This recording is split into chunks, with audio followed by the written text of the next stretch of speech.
인천 논현동에 있는 드림교회 박장형 목사입니다. 저희가 느헤미야 성벽 재건의 말씀을 이어가고 있습니다. 무너진 성벽을 재건하라. 지난 시간에 우리가 8장을 함께 나눴는데 느헤미야는 7장까지 성벽을 다시 올리는 일에 힘썼다면 이제 8장에 와서 이스라엘 백성들의 믿음을 재건하기 위한 일을 시작하죠. 에스라 선지자를 통해 하나님의 말씀을 선포하고 그 말씀이 들려질 때 그 백성들의 반응, 말씀을 듣고 이해할 수 있는 모든 사람들을 다 문 앞으로 모으고 에스라가 있는 말씀을 들을 때 놀라운 회개의 역사가 일어나는 것을 우리가 보았습니다. 오늘 9장도 그 말씀을 이어가고 있는데요. 9장의 1절을 제가 먼저 한번 읽어보겠습니다. 그달 29날에 이스라엘 자손이 다 모여 금식하며 굵은 베옷을 입고 티끌을 무릅쓰며 모든 이방 사람들과 절규하고 서서 자기의 죄와 조상들의 허물을 자복하고, 여기 1절에 나오는 금식, 베옷, 티끌, 이 세 가지는 그 백성들이 회개할 때에 자연스럽게 나오는 단어들입니다.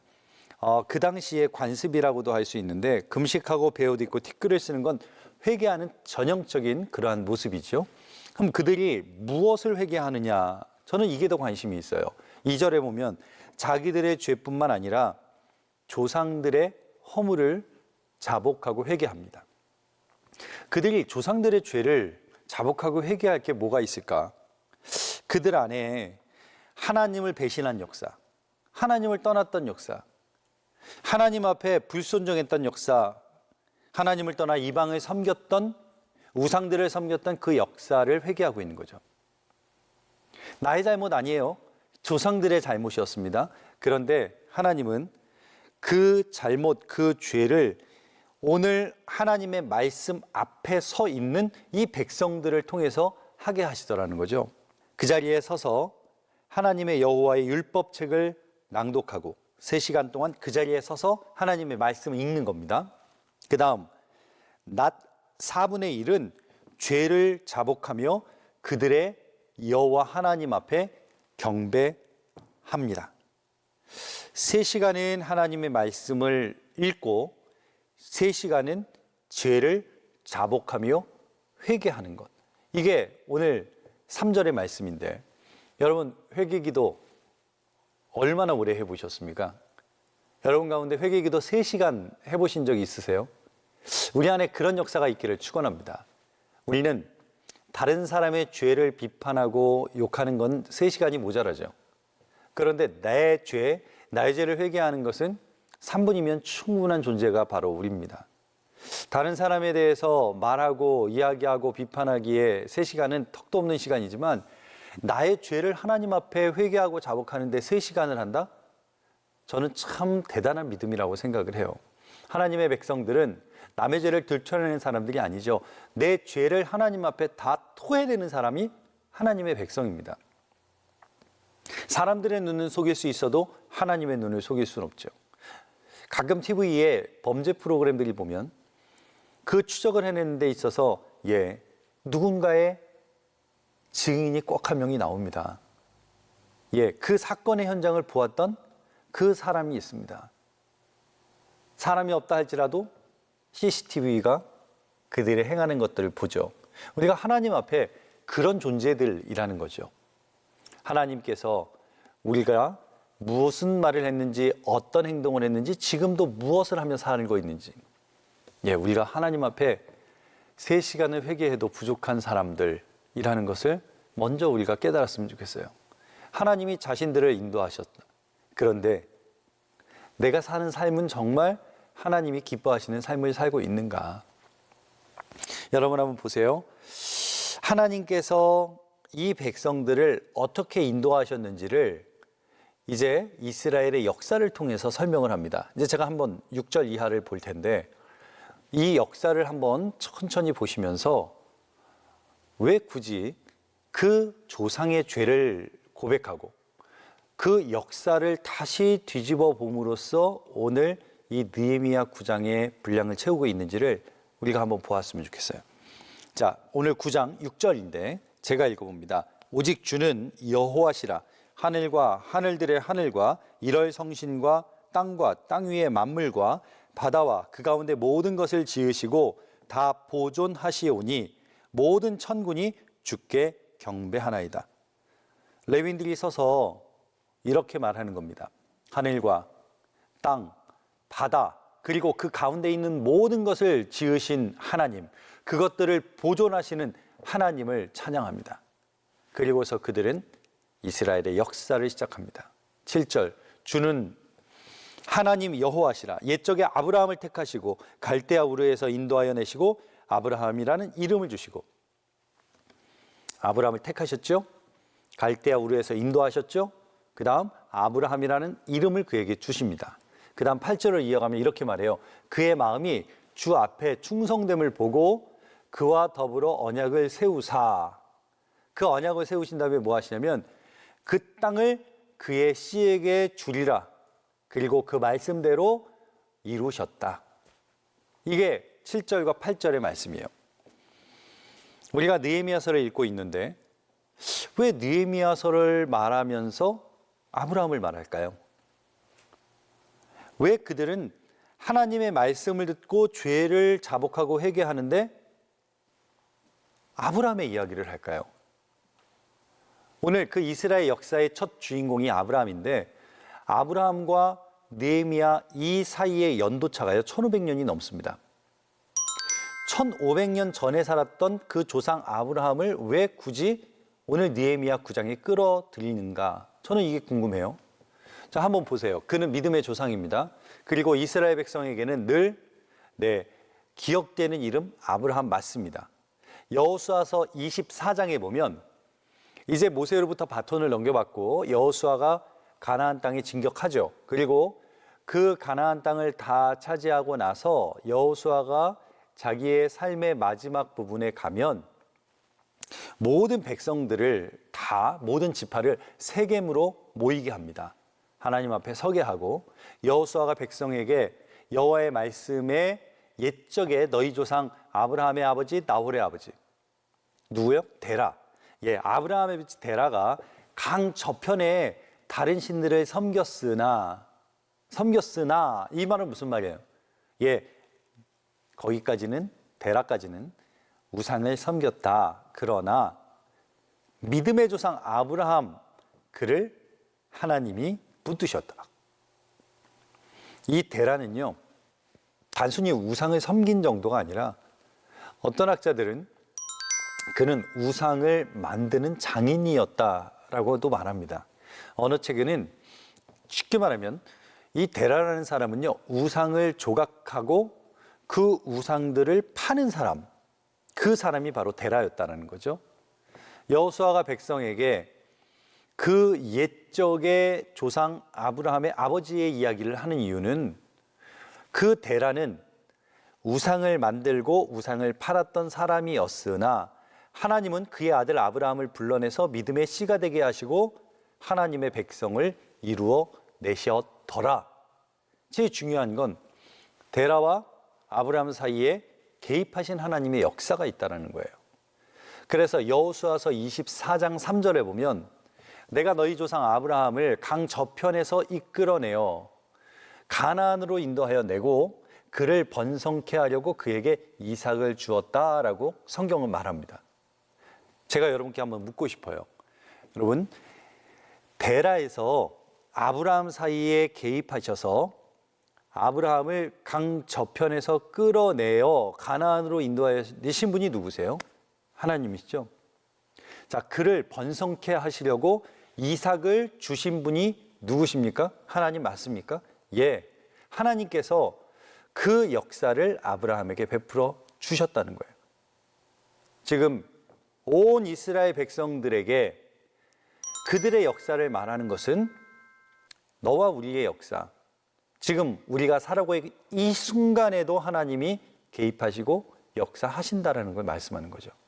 신약 성경의 사도행전에 보면요, 스데반 집사님이 복음을 전합니다. 그런데 복음을 전하는 이야기가 예수님의 이야기를 하기에 앞서 아브라함의 이야기를 해요. 사도행전 7장을 제가 한번 읽어드리면 스데반이 이르되 여러분 부형들이여 들으소서. 우리 조상 아브라함이 하란에 있기 전 메소포타미아에 있을 때 영광의 하나님이 그에게 보여. 자, 3절에 천천히 제가 한번 읽어볼게요. 내 고향과 친척을 떠나 내가 내게 보일 땅으로 가라 하시니. 이게 무슨 말씀일까요? 스데반이 그 이스라엘 유대인들에게 복음을 전하는데 누구를 끌어와요? 네, 아브라함을 데리고 와요. 그리고 아브라함을 이렇게 설명합니다. 메소포타미아에 있을 때, 아까 그 여호수아 본문에는 강저편이라고 표현했죠. 강저편, 메소포타미아에 있을 때 영광의 하나님이 그에게 보이셨고, 그 다음 내 고향 친척을 떠나 내가 내게 보일 땅으로 가라 명하셨다. 그 다음 4절, 아브라함이 갈대아 사람들의 땅을 떠나 하란에 거하다가 그의 아버지 데라가 죽음에 하나님이 그를 거기서 지금 너희가 사는 이 땅으로 옮기셨느니라 라고 그 설교의 서두를 말합니다. 하나님이 아브라함을 옮기셨다는 거예요. 구체적으로 하나님이 아브라함을 지금 너희가 사는 이 땅으로 옮기셨다. 여러분, 이 아브라함을 옮긴 사람, 옮기신 분이, 인도하신 분이 누구시라고요? 하나님 맞습니까? 예. 그렇다면 그 하나님이 오늘도 저와 여러분의 인생을 인도하시는 것을 우리가 믿어야 된다는 거예요. 오늘 저와 여러분의 인생을 인도하시는 것을 우리가 믿을 때, 그러면 어디로 인도하시는 것이 가장 좋은 인도일까요? 아브라함을 보면 힌트가 나와요. 아브라함을 이끌어내서, 아브라함을 하나님께서 인도해서 가나안 땅으로 옮겼다는 것. 자, 고향을 떠나 가나안으로 지역을 옮긴 거잖아요. 저기 메소포타미아 문명에 살던 그 땅에서 가나안 땅으로 이사를 오는 그 과정 속에 정말 중요한 건 이 땅에서 저 땅, 지금 전입신고를 어디로 했냐가 중요하지 않아요. 어디 살다 어디로 이사했냐보다 더 중요한 건 우상을 만들고 그 우상을 팔고 우상을 섬기던 아버지 데라, 그런 데라는 그 아들 아브라함이 어떤 삶을 살기를 원했을까요? 만일 우리가 데라라면 그 아들 아브라함이 어떤 인생을 살았으면 그런 기도를 우상을 붙잡고 했을까요? 예, 부자? 권세 있는 사람? 명예가 높은 사람? 잘 나가는 사람? 성공한 사람? 그런 아들을 꿈꾸지 않았을까요? 아니, 그 우상들을 붙잡고 우리 이 아들 아브라함이 그런 사람이 되게 해달라고 기도하지 않았을까요? 우리 흔한 세상에 잘 나가는 사람으로 이 아들을 좀 키워달라고. 그런데 하나님은 그 자리에서 아브라함을 꺼내서 하나님을 바라보는 인생으로 인도하셨다는 거죠. 데라의 그늘 아래 살던 아브라함을 꺼집어내서 하나님을 바라보고 하나님을 의지하고 하나님과 함께 사는 인생으로 아브라함을 옮기셨다는 거예요. 하나님이 우리를 어디로 인도하실까요? 하나님은 우리를 믿음의 자리로 인도하시는 줄로 믿습니다. 아브라함이 저 갈대아 우르 땅에 살다가 이제 가나안으로 왔대. 예, 그 지역도 옮긴 것 맞지만 그 지역을 옮긴 것보다 더 중요한 의미는 그 데라의 그늘 아래 살던 그 우상의 문화 속에 살던 그 메소포타미아 풍요의 문화 속에서 하나님 없이는 살 수 없는 인생으로 아브라함을 이끌어냈다는 거예요. 오늘 저와 여러분이 이걸 붙잡아야 돼요. 우리 인생을 보면 하나님께서 우리를 어디로 인도하시냐. 여러분 신앙생활, 여러분이 모태신앙이든 아니면 30년, 40년, 50년의 신앙생활, 여러분의 인생을 한번 필름처럼 돌려보시자고요. 하나님이 우리를 어디로 인도하셨냐. 안 믿는 자리에서 믿는 자리로 옮겨 놓으셨어요. 우리를 믿음이 연약한 자리에서 굳센 믿음의 자리로 옮기시는 것을 여러분 기억하셨으면 좋겠어요. 제 인생에도 그래요. 하나님은 우리의 인생, 우리의 삶에서 믿지 않는 자를 믿는 자의 자리로, 믿음이 연약한 자의 자리를 믿음의 굳센 자리로 계속해서 인도하시는 것을 봐요. 여러분, 그 능력이 어디에 있어요? 우리 안에 있습니까? 아닙니다. 하나님께서 간섭하신 거잖아요. 아브라함의 인생 속에 개입하신 거잖아요. 저와 여러분의 인생에도 그렇게 개입하세요. 제가 제자훈련을 인도하면서 전도에 대한 강의를 하고, 제자훈련은 공부가 목적이 아니잖아요. 그걸 살아내는 거예요. 성경에 대해서 아는 게 아니라 성경을 읽게 하는 게 제자훈련이고, 기도에 대해서 하는 게 아니라 기도를 하는 게 제자훈련의 목적이잖아요. 그날 전도에 대한 강의를 하고 우리가 그럼 전도를 한번 해보자. 그래서 전도 대상자의 이름을 함께 썼습니다. 그런데 여러분도 마찬가지일 거예요. 누군가를 전도하자. 그날 그 제자훈련 클래스 안에 있는 사람들의 전도 대상자의 이름을 봤더니 그날 6명이 함께 강의를 들었는데 6명 중에 4명은 가족을 전도하는 거였어요. 그리고 그 2명은 가장 친한 친구를 전도하는 거였어요. 여러분, 가족 전도 해보셨어요? 가족 전도하는 거 정말 쉽지 않습니다. 왜요? 내가 살았던 내 인생을 다 알잖아요. 지금도 내가 어떻게 사는지를 가족은 제일 잘 알잖아요. 그러니 가족을 전도한다는 거, 복음 전한다는 거 때로는 민망하기도 하고 쑥스럽기도 하고 정말 쉽지 않아요. 나머지 2명, 제일 친한 친구. 가족보다도 더 할지도 몰라요. 여러분, 친구한테는 있는 얘기 없는 얘기 다 하죠. 옛날에 내가 정말 하나님 모를 때 어떻게 허랑방탕하면서 살았는지 그 옛날 어릴 때 친구들은 다 알 텐데 그 친구들에게 복음을 전하기가 쉽지 않았을 거예요. 그래서 저희가 그 제자훈련 클래스에서 이런 방법을 썼어요. 그분들을 함께 식사 자리로 초대하자. 그리고 내가 전도하기로 했던 그 전도 대상자를 내가 전도하는 게 아니라 옆 사람이 전도하는 거예요. 그러니까 이렇게 하나씩 옆으로 대상자의 이름을, 정보를 넘기고 함께 식사를 하고 그분들을 복음을 전하는 것. 그런데요, 서로 이렇게 옆으로 엇갈려서 사형리의 복음을 전하고 그 복음을 전하며 영접 기도를 하는데 그 복음을 전하던 자신이 먼저 울음이 터지는 거예요. 그리고 그 사람도 예수님을 영접했어요. 우리가 그 시간이 끝나고 그 다음 주 제자훈련 시간에 모였는데 간증을 하는 거예요. 자기가 전하는데 예수를 믿더라는 거예요. 한 번도 그런 경험을 해본 적이 없어요. 왜요? 전에 본 적이 없으니까요. 나의 가족에게, 내가 가장 가까운 친구에게 복음을 전한 적이 없으니까요. 그런데 그 옆에 있는 그 사람의 전도 대상자에게 사형리 복음을 전하는데 그 사람이 영접을 하더라는 거예요. 자기가 너무 놀랍다는 거예요. 그리고 그 복음을 전하는 자기의 모습이 지금 영접 기도를 하는데 이 영접 기도를 해야 될 사람이 나라는 깨달은 그 순간 자기가 먼저 눈물이 터지더라는 거죠. 혹시 여러분의 삶에도 여러분 믿음이 없는 사람이 보이면 그 사람을 주님이 인도하실 거예요. 거기에 내가 도구로 쓰임받을 수는 있겠죠. 전도하다 보면 가끔 그런 분들 만날 때 있어요. 내 눈에 흙이 들어가도 나는 예수를 안 믿는다.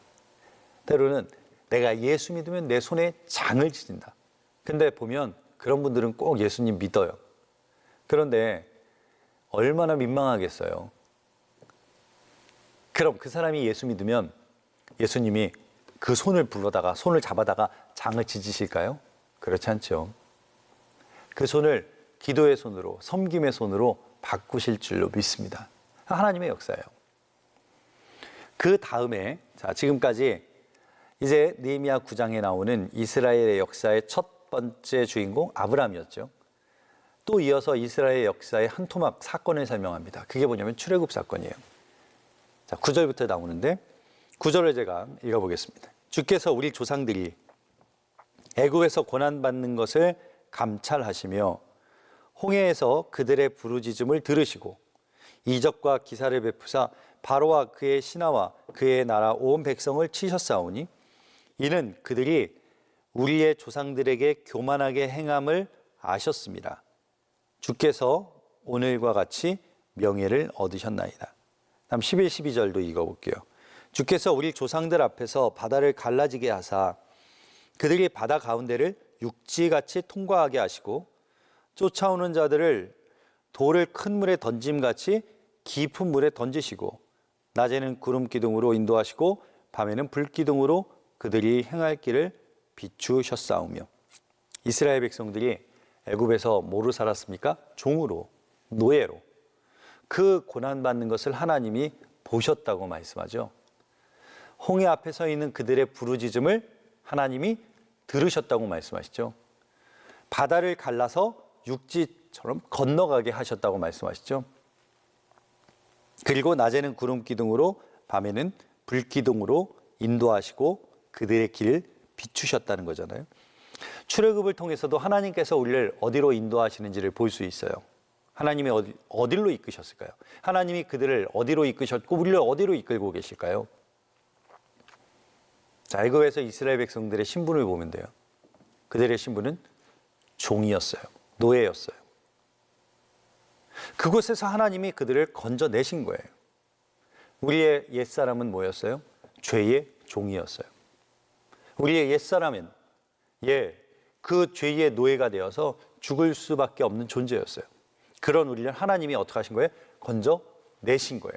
예수님을 이 땅에 보내셔서 예수 그리스도의 십자가의 사건으로 우리를 건져내신 거예요. 하나님은 우리가 죄의 종으로 살기를 원치 않으세요. 과거의 상처에 묶여있지를 않으세요. 하나님은 우리가 내 삶에 아주 처참한 사건 거기에 묶이지 않고 예수 안에서 자유로워지기를 원하세요.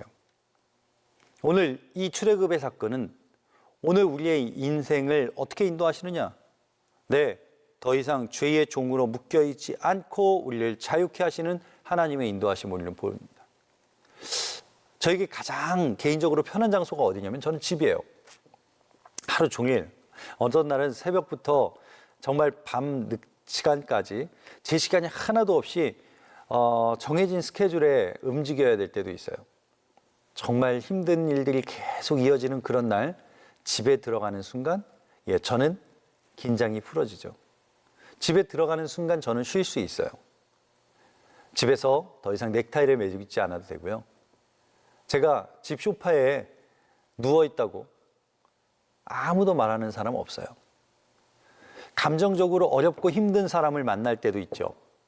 그럴 때 집에 들어가는 순간 그 편안함으로 내가 가지고 있는 그 감정의 어려움들을 잊어버려요. 그래서 저에게는 세상에서 가장 편한 곳이 집이에요. 자, 이걸 교회로 연장시켜 볼까요?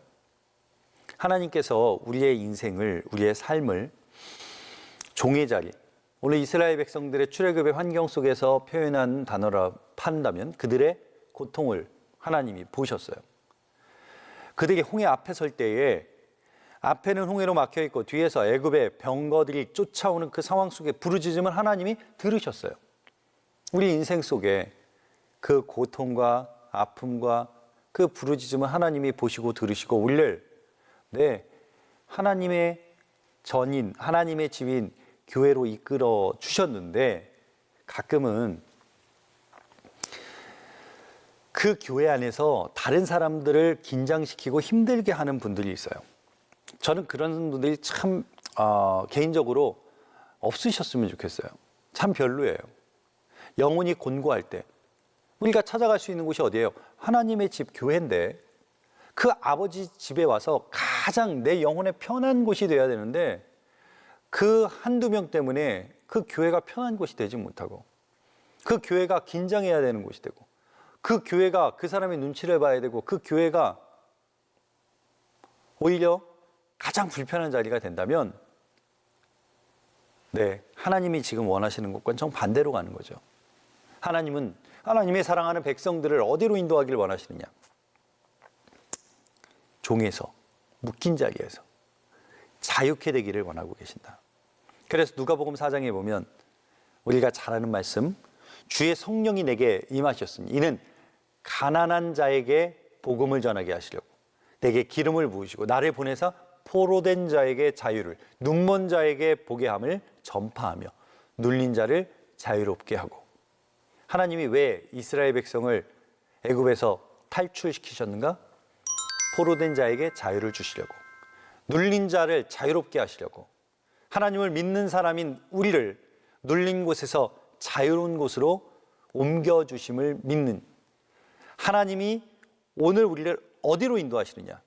묶인 자리에서 자유함의 자리로, 눌린 자리에서 자유함의 자리로 옮겨주시는 줄로 믿습니다. 여러분 인생에서 여러분이 경험한 수많은 아픔과 억압이 있습니까? 주님께, 아니 주님 안에 자유롭게 되는 이 역사가 있기를 축원합니다. 하나님이 우리를 그렇게 이끄신다. 성경에 보면 한 가늠한 여인이 예수님께 잡혀옵니다. 그 당시의 관습으로는 그 자리에서 그 여인은 돌로 쳐 죽여도 됩니다. 예수님 앞에 끌고 온 이유는 예수님에게 올무를 씌우기 위함이죠. 그를 풀어준다 하면 율법을 지키지 않는 선생님이 되는 거고, 만약에 그를 돌로 치면 평상시에 예수님이 말씀하시던 사랑의 반대로 행하는 일이 되고, 그때 예수님께서는 그 가늠하다 잡혀온 여인 앞에 무릎을 굽혀 앉히시고 땅바닥에 무언가를 쓰기 시작하십니다. 성경학자들의 책들을 보면 다양한 이론들이 있어요. 왜냐하면 성경에는 그때 뭐라고 쓰셨는지가 나오지 않거든요. 많은 성경학자들은 그 자리에 참석했던 사람들의 죄를 다 쓰셨다라고도 말하는 사람이 많습니다. 또 어떤 사람은 그 가늠한 여자와 함께 가늠했던 남자들의 이름을 썼다라고도 말하고요. 자, 이 설이냐 저 설이냐, 저는 그거 중요하지 않습니다. 그때 주님이 돌을 하나 둘씩 내려놓고 떠난 사람들, 이제 그 가운데 홀로 남아있던 그 가늠한 여인에게 이렇게 말합니다. 나도 너를 정죄하지 않겠다. 그 가늠한 여인은 한 번도 그런 말씀을 들어본 적이 없어요. 가늠한 자신을 위해 나도 너를 정죄하지 않겠다라고 말씀한 랍비를 본 적이 없어요. 모두가 자기를 향하여 돌을 들었고, 모두가 자기를 향하여 손가락질했고, 모두가 자기를 죽이려고 한 그때에 이분은, 예수님은 정말 나를 살리시려는구나, 정말 나를 살리려고, 정말 나를 사랑하시는 그 분이 바로 주님이시구나. 여러분, 우리가 그 여자라면 이런 가정을 한번 해볼까요? 주님이 나를 그렇게 용서하셨어요. 아, 이분은 정말 나를 사랑하셔서 나를 살리시는구나. 그런데 이 여인이 살려면 마을로 들어가야 되잖아요. 마을에 들어가서 살 때에 사람들이 옛날의 과거를 다 잊고 이 여인을 대해 주었을까요? 그렇게 생각하지 않죠. 사람들은 여전히 이 여인을 향해서 손가락질 할 겁니다. 사람들은 여전히 이 여인을 향해 비난할 겁니다. 덮어주는 사람? 가끔 하나 있을 수도 있겠지만 아마 대부분의 사람들은 여전히 그를 용서하지 않았을 겁니다. 그런데 그 여인이 그 마을 안에서 살아갈 수 있는 힘은 어디 있었을까요? 주님이 용서해 주셨기 때문에. 모든 사람이 다 손가락질해도 주님이 나도 너를 정죄하지 않겠다. 그 죄에 묶여있는 그 여인을 예수님의 선포 안에 그 죄가 해결됨으로 그 여인은 오늘을 살아갈 수 있지 않았을까요? 하나님의 사랑이 저와 여러분도 붙잡아 주실 줄로 믿습니다. 우리의 삶에 비참한 인생을 살고 해결될 수 없는 그 죄 문제를 살고 있는 분이 계시다면 오늘 주님을 바라보세요. 주님은 그 죄에서 우리를 자유케 하시는 하나님이신 줄로 믿습니다. 정직한 규례와 진정한 율법과 선한 율례와 계명을 그들에게 주시고 14절 거룩한 안식일을 그들에게 알리시며 주의 종 모세를 통하여 계명과 율례와 율법을 명령하시고 15절입니다. 그들의 굶주림 때문에 그들에게 양식을 주시며 그들의 목마름 때문에 그들에게 반석에서 물을 내시고 주께서 옛적에 손을 들어 맹세하시고 주겠다고 하신 그 땅에 들어가 차지하라 말씀하셨다. 제가 지금 15절을 강조해서 읽었는데 지금 하나님이 우리를 어떻게 인도하시는지 감이 좀 오시나요? 네, 하나님은요, 그저 우리에게 그냥 내가 너를 용서했어 말씀만 하시는 것이 아니라 우리의 삶의 자리를 찾아오셔서 우리의 삶의 자리에서 필요한 것까지, 이스라엘 백성들 굶주릴 때 내가 그들에게 양식 주었다. 아침에 눈을 뜨면 만나가 땅에 떨어져 있는 거예요. 고기 먹고 싶어요. 그럼 하나님이 바람을 불어다가 이 벽에 부딪히게 하셔서 그 메추라기들을 땅에 떨어뜨려 놓으시는 거예요. 목이 말라요. 반석에서 하나님이 물이 나게 하시는 거예요. 그걸 보면서 이 백성들은 무엇을 깨달았을까요? 하나님이 우리를 인도하시는구나. 아니, 하나님께서 우리를 직접 인도하시는구나. 그것을 깨닫는 하나님의 백성들의 모습이 여러분 보이십니까? 우리가 어떤 존재냐? 예, 우리가 바로 그런 존재라는 거예요. 제가 이렇게 확신하게 말씀드리는 것이 16절 이하에 아주 하나님의 성품을 너무 잘 표현한 단어들이 나와요. 그들과 우리 조상들이 교만하고 목을 굳게 하여 주의 명령을 듣지 아니했다. 17절, 거역했다. 그들 가운데 행하신 기사를 기억하지 않았다. 스스로 우두머리를 세우고 종되었던 땅으로 돌아가고자 했다. 그러나 주께서는 용서하시는 하나님이시라.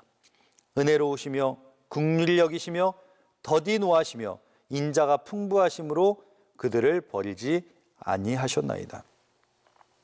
여러분, 그 조상들이 어떻게 살았는지를 표현하는데 이런 단어들이잖아요. 주의 명령을 듣지 않았다. 하나님의 명령을 거역했다. 그들 가운데 행하신 하나님의 기사를 기억하지 않았다. 스스로 우두머리를 세워 종되었던 그 땅으로, 하나님은 지금 종에서 자유를 얻게 하시려고 꺼내왔는데 그 땅으로 돌아가자고 했다. 그러나 이런 죄를 저질렀는데도 그러나가 붙어요. 우리 주님은 뭘 하셨다? 용서하시는 하나님이시다. 그분은 은혜로우시며 노하기를 더디하시며 인자가 풍부하심으로 그들을, 우리 조상을 버리지 아니하셨다. 죽을 사람을 살렸는데 기억을 못한다면 여러분, 그 구해준 사람의 마음이 어떨까요? 죽을 놈을 살렸는데 거기를 또 들어가겠다라고 말하는 그 사람을 보면서 그 사람을 건져낸, 내 생명을 걸고 건져낸 그 사람은 무슨 생각이 들까요? 그분이 우리를 인도하시는 하나님이세요. 그분이 우리 하나님이세요. 그분의 마음이 얼마나 아프시겠어요? 그분의 마음이 얼마나 찢어지시겠어요? 우리가 그렇게 사는 존재 아닙니까? 이게 단순히 애굽에서 탈출했던 그 이스라엘 백성들의 이야기입니까? 단순히 이것이 지금 느헤미야 시대에 하나님의 말씀을 듣고 회개하는 그들의 조상의 이야기입니까? 우리의 이야기입니다. 그 백성들이 자기들의 죄와 조상들의 죄를 회개했던 것, 그 모습 안에서, 조상들의 이야기 안에서, 조상들의 모습 안에서 자기의 모습을 보았기 때문이죠. 우리도 그렇게 해야 합니다.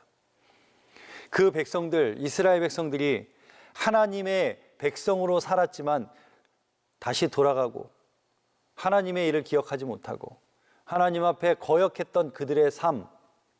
그러나 우리 하나님은 은혜로우시며 긍휼히 여기시며 더디 노하시며 인자가 풍부하심으로 그들을 버리지 아니하시는 그 하나님이시라는 거예요. 여러분, 이 하나님을 기억하셨으면 좋겠어요. 우리는 하나님을 떠날 때에는 너무 날쌔게 떠나요. 기도하다 응답 안 받으면 그 자리 우리는 언제든지 박차고 나가요. 그런데 우리 하나님은요, 노하기를 더디 하신대요. 인자가 풍부하시대요. 그래서 우리를 버리지 않으신대요. 아니요, 그 하나님은 버리지 않는 것이 아니라 사랑 때문에 버릴 수 없으신 거죠. 우리가 그 사랑을 안다면 우리가 하나님 앞에 어떻게 반응해야 되는지가 바로 나와요. 혹시 여러분 가운데 여전히 그런 삶을 살고 계십니까? 그런데 하나님은 여러분 포기 안 하신다는 거예요. 하나님은 여러분 놓지 않으신다는 거예요. 그것이 하나님이 우리를 향한 사랑이고, 오늘 이스라엘의 역사 가운데 그 출애굽의 사건 속에서 하나님의 백성들에게 설명하는 구절이 오늘 그 말씀이에요. 18절 19절을 또 한번 볼게요. 또 그들이 자기들을 위하여 송아지를 부어 만들고 하나님을 크게 모독하였사오나, 19절, 주께서는 주의 크신 긍휼로 그들을 광야에 버리지 아니하시고 낮에는 구름 기둥이 밤에는 불 기둥이 그들의 갈 길을 비추게 하셨다. 여러분, 우리가 살 수 있는 이유가 뭔지 아세요? 우리가 하나님 앞에 온전해서 하나님 앞에 우리가 완전히 섰기 때문에? 아니요. 오늘 19절에 나오는 주의 크신 국률로 그들을 광야에 버리지 아니하셨고, 이 구절 때문에 우리가 사는 거예요. 이스라엘 백성들, 그들은 하나님의 공급하심을 맛보았음에도 불구하고 금송아지를 만들어요. 그들은 송아지를 부어 만들고 하나님을 모욕했던 그 사건을 오늘 그 후손들에게 끄집어 들추는 이유가 뭘까요? 바로 우리가 그렇게 살고 있지는 않느냐. 그럼에도 불구하고 하나님은 우리를 버리지 아니하신다. 하나님은 크신 국률로 우리 조상들을 광야에 버리지 아니하셨다. 그래서 우리가 지금 여기 서 있는 것 아니냐. 하나님은 우리를 그렇게 인도하신다는 거죠. 오늘 저와 여러분의 인생도 다르지 않습니다. 하나님의 인도하심은 어제나 오늘이나 내일도 동일하신 하나님이신 줄로 믿습니다.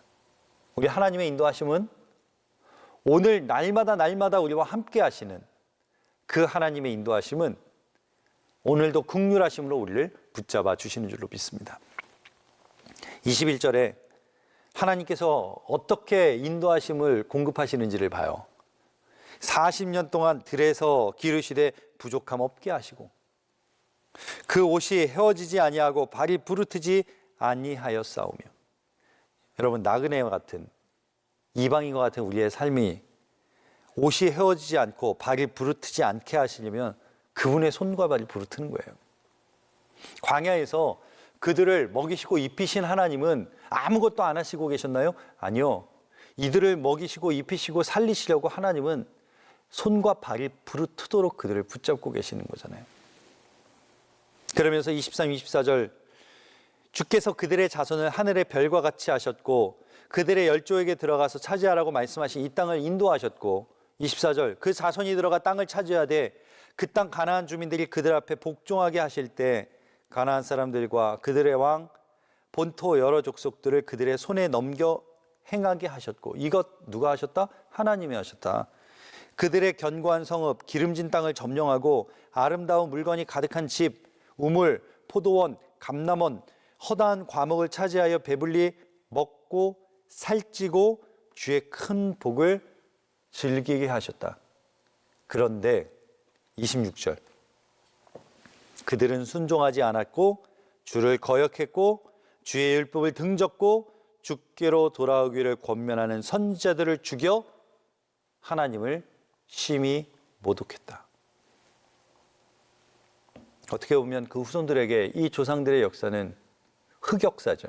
지워버리고 싶은 역사죠. 아니, 굳이 말 안 해도 되는데 왜 지금 하나님의 말씀을 통해 이 이야기를 예루살렘에 돌아온 후손들에게 하고 계실까? 왜 한 손에는 지금 쟁기를 들고 한 손에는 창을 들고 간신히 성벽을 재건하고 완성한 그들에게 이 이야기를 들려주실까? 27절에 그 이유가 나와요. 그러므로 주께서 그들을 대적의 손에 넘기사 그들이 곤고를 당하게 하시매 그들이 환난 당하여 주께 부르짖을 때 하나님께서 얼마나 참지 못하셨으면 그들을 대적의 손에 넘기셨겠어요. 그런데 하나님께서 그 환난, 그 곤고 가운데 부르짖는 그 백성의 부르짖음을 들으셨고 27절의 후반절 주의 크신 긍휼로 그들에게 구원자들을 주어 대적의 손에서 구원하셨다. 우리의 삶도 하나님을 계속 거역하고 또 하나님께 우리가 등지고 살면 우리 인생에 곤고 찾아옵니다. 그런데 그 곤고가 찾아올 때 하나님이 우리를 죽이라고 그들에게 내두셨느냐? 아니다. 하나님은 크신 긍휼로 어떻게 해요? 구원자들을 그들에게 보내주어서 그들을 구원하셨다. 건져내셨다. 우리의 부르짖음과 곤고를 보고 국률로 다시 구원하시는 하나님이 저와 여러분이 고백하는 하나님이라는 거예요. 주의 국률이 없다면 여러분, 우리가, 저와 여러분 여기까지 올 수 있었을까요? 여러분의 인생의 그 파노라마 속에 주의 국률이 아니었다면 우리가 지금 여기 서 있을 수 있을까요? 우리의 삶을 한번 잘 보시자고요. 여러분의 인생, 우리나라의 역사, 굴곡 참 많은 역사였습니다. 그 인생의 역사, 우리 인생의 굴곡 속에 하나님의 긍휼이 없었다면, 그럼 그 다음은 없는 거예요. 30절에 그런 표현이 나와요. 여기도 그 앞에 하나님께서 우리에게 율법을 주셨는데 교만해서 그 계명 듣지 않고 또 고집하는 어깨를 내밀고 목이 고다, 이 백성들을 쫙 설명한 다음에 30절에 그러나 but 주께서 그들을 여러 해 동안 참으시고, 이게 은혜잖아요. 그들만 참으셨어요? 하나님이 여러 해 동안 나를 참으시고, 하나님이 여러 해 동안 여러분을 참으시고, 하나님이 여러 해 동안 지금 이 이야기를 듣고 있는 이스라엘 백성들을 참으시고, 페르시아에서 다시 예루살렘으로 복귀한 그들을 기다리시고, 31절 주의 크신 국률로 그들을 아주 멸하지 아니하시며 버리지도 아니하셨사오니 주는 은혜로우시고 불쌍히 여기는 하나님이십니다. 아주 멸하지도 않으시고 버리지도 아니하셔 은혜로우시고 불쌍히 여기시는 하나님이 우리 하나님이다 라고 거기 광장 앞에 모여있는 모든 백성들에게 지금 에스라 선지자가 말씀하고 있는 겁니다. 여러분, 하나님이 그렇게 여러 해 동안 주를 떠나도 포기하지 않으시는 줄 여러분 아셨습니까? 그렇게 말도 안 듣는 우리를 고난까지 주어가면서 다시 끌고 가는 이유를 여러분 이제 아셨습니까? 여러분이 정말 분명히 깨달으셨으면 좋겠어요. 주는 은혜로우시고 우리를 불쌍히 여기는 하나님이시기에 우리를 포기하지 않으신다는 거예요. 때로는 왜 그 손 놓지 않고 싶겠어요? 여러분, 우리가 무언가를 무게가 부담되게까지 짚어지고 간다는 거 참 쉽지 않습니다. 하나님이 우리를 그럼에도 불구하고 놓지 아니하시는 이유는 은혜로우시고 우리를 불쌍히 여기시는 하나님이시기에 그렇다는 거예요. 믿음을 주시고 자유케 하시는 하나님의 말씀을 듣지 않고 다시 불구덩이로 들어가는 그런 우리를 바라보시면서도 끝까지 인도하시는 하나님. 이제 그러면 그 하나님이 우리의 남은 인생은 어떻게 하실까요? 네, 불순종의 자리에서 순종의 자리로 가기를 원하세요. 저는 느헤미야 말씀을 읽으면서 성도가 회복된다는 건, 영적으로 회복된다는 건 내가 있어야 할 자리에 있는 것이라는 생각이 들더라고요. 오늘 제가 하나님이 인도하십니다라는 제목으로 이 구가를 나누고 있는 건데, 하나님이 아브라함을 데라의 그 삶의 자리에서 간섭하시고 개입하셔서 꺼내셨잖아요. 믿지 않는 자리에서 믿음의 자리로 옮기시는 거, 이게 하나님의 인도 방법이잖아요. 또 죄의 자리에서 하나님께서 우리를 하나님이 기뻐하시는 자리로 옮기시는 것, 그게 하나님의 인도하신 방법이었잖아요. 한 가지를 더 말씀드린다면 불순종의 자리에서 순종의 자리를 우리로 옮기시는 것, 그것이 저와 여러분은 우리의 삶에 개입하시고 간섭하시고 인도하시는 하나님의 계획인 줄로 믿습니다. 오늘 이 9장에 나오는 33절 이하의 말씀들을 여러분이 한번 쭉 보셨으면 좋겠어요. 왜 그들에게 역사를 소개하느냐? 그 조상들의 역사를 보니 지금 왜 우리가 이렇게 살고 있는지를 그들은 깨닫는 거예요. 우상, 하나님을 저버린, 하나님 앞에 불순종한 자기들의 조상, 아니 그것이 나의 모습이었고 그래서 우리가 지금 이렇게 사는구나. 그러면 이제 돌아왔으니 어떻게 살아야 되는가?